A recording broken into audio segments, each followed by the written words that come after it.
అందరూ కూడా ఆ గారడీ విద్యలు చూస్తూ ఉంటే నవాన్ మాత్రం ఆ కుర్రాడి మాయలో పడిపోతుంది. పాపం జింజే రోజులాగే బ్యాగ్ వేసుకుని ఒక్కడే స్కూల్కి వెళ్ళిపోతాడు. నవాన్ మాత్రం స్కూల్కి ఎగ్గొట్టి మరీ ఆ కుర్రాన్ని ఆరాధిస్తూ అక్కడే నిలబడిపోతుంది. ఒకరోజు నవాన్ ఆ సందులో నుంచి పరిగెట్టుకుంటూ వెళ్తూ ఉంటే యావాకి తగులుతుంది. ఇద్దరు కాసేపు చూసుకుంటారు. యావా కళ్ళల్లో నవాన్ మీద ఇష్టం కనిపిస్తుంది. కానీ నవాన్ వాడిని అస్సలు పట్టించుకోదు. ఎందుకంటే ఆమె మనసులో ఇప్పుడు ఆ గారడి కుర్రాడు తప్ప ఇంకెవరూ లేరు. తర్వాత రోజంతా వాడి చుట్టూనే తిరుగుతూ ఉంటుంది. ఇటువైపు యావా జింగే ఇద్దరు దిక్కులేక ఒకరికొకరు తోడుగా ఆ ఊయల దగ్గర కూర్చుని ఉంటారు. జింగేకి విషయం మొత్తం అర్థమైపోతుంది. నవాన్ ఆ కుర్రాడి ప్రేమలో పడిపోయింది అనుకుంటాడు. స్కూల్ అని చెప్పి వాడి దగ్గరికి వెళ్తుందని జింగేకి తెలిసిపోతుంది. కానీ ప్రేమ కదా, ఏమి అనలేక మౌనంగా భరిస్తూ ఉంటాడు.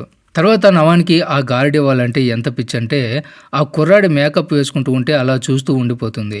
వాడు బ్రష్తో రంగులు పూసుకుంటూ ఉంటే ఈమె కూడా ఆ రంగుల